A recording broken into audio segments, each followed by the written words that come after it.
Le temps fixé de la réunion finale s'est produit.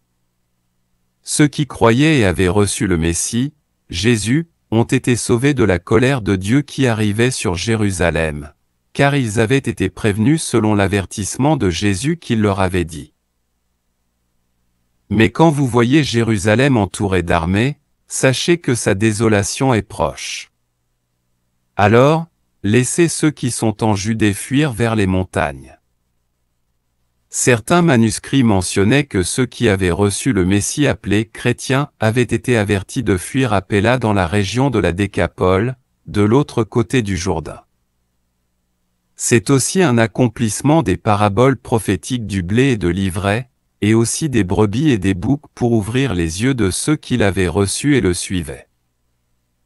Le temps des réjouissances de la fête des tabernacles peut être trouvé en relation directe dans les récits de mariage et de festins de noces où ils se réjouissaient sous des tentes. C'étaient des célébrations traditionnelles et typiques au Moyen-Orient où nous apercevons un modèle, des noces de l'agneau. Cette célébration s'est passée au temps fixé. Ce fut la consommation et l'accomplissement de la nouvelle alliance promise, 40 ans auparavant, selon Jésus qui a dit. Je vous le dis en vérité, cette génération ne passera point, que tout cela n'arrive. Le ciel et la terre passeront, mais mes paroles ne passeront point. Dans la pensée hébraïque, le ciel est où Dieu se trouve. La terre est là où les êtres humains habitent.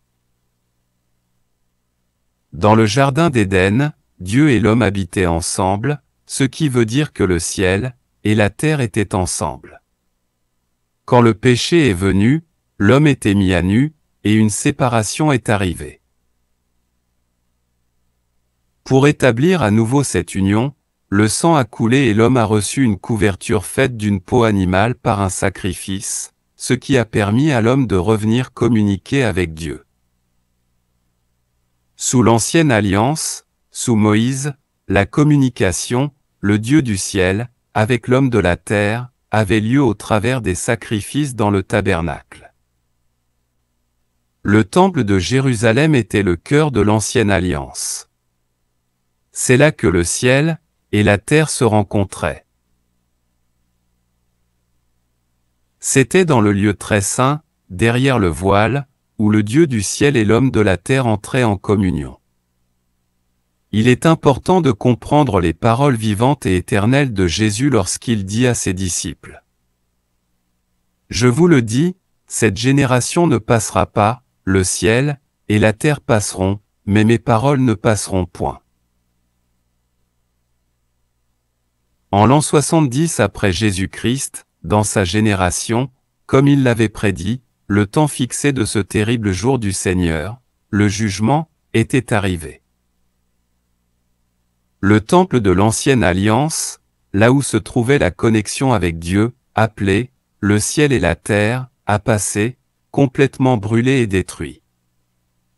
Cela s'est produit exactement selon ce que Jésus avait dit, « Mes paroles ne passeront point ». Oui, sa parole demeure éternellement. Juste après cela, l'heure, fixée, du mariage et sa consommation a eu lieu. Maintenant, le cœur de la nouvelle alliance, le nouveau temple vivant, est composé de pierres vivantes. Comme il est écrit.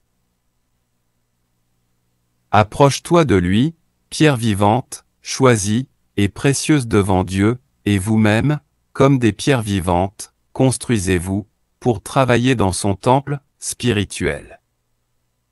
Vous êtes une race élue, un sacerdoce royal, une nation sainte, un peuple racheté, afin que vous puissiez faire des offrandes spirituelles, qui plaisent à Dieu, par Jésus, le Messie. Tous ceux qui ont été reçus, et sont devenus de nouvelles créatures, dans sa nouvelle création, sont maintenant, son nouveau temple, sa nouvelle alliance qui dure à toujours, pour l'éternité.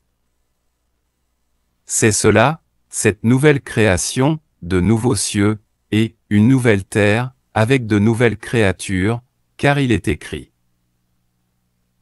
Si quelqu'un est en Christ, c'est une nouvelle création, les choses anciennes sont passées, voici, toutes choses sont devenues nouvelles. C'est aussi le moment où Jésus est revenu pour célébrer l'union, la nouvelle alliance avec son épouse dans son règne, car il avait dit. Je vous le dis en vérité, quelques-uns de ceux qui sont ici ne mourront pas avant d'avoir vu le royaume de Dieu venir avec puissance. Il est venu dans son royaume et demeure en son corps vivant, qui consiste en l'assemblée des croyants que nous appelons Église. Le temps fixé de la réjouissance a eu lieu. C'était au temps de la fête des tabernacles, en hébreu, Souka. Comme dans la parabole des vignerons, et, des noces, ce fut après le jugement que les célébrations ont eu lieu. Tous les temps fixés, dans le calendrier des fêtes de l'Éternel, se sont accomplis, lorsque Christ est revenu et a consommé la nouvelle alliance au moment de la fête des tabernacles, il y a bientôt 2000 ans. Dans la prochaine vidéo, nous allons reconnaître le Nouveau Testament, la nouvelle alliance et le mariage. Nous allons pouvoir faire la différence entre la fiancée, aussi appelée l'épouse, qui est maintenant femme mariée. À bientôt.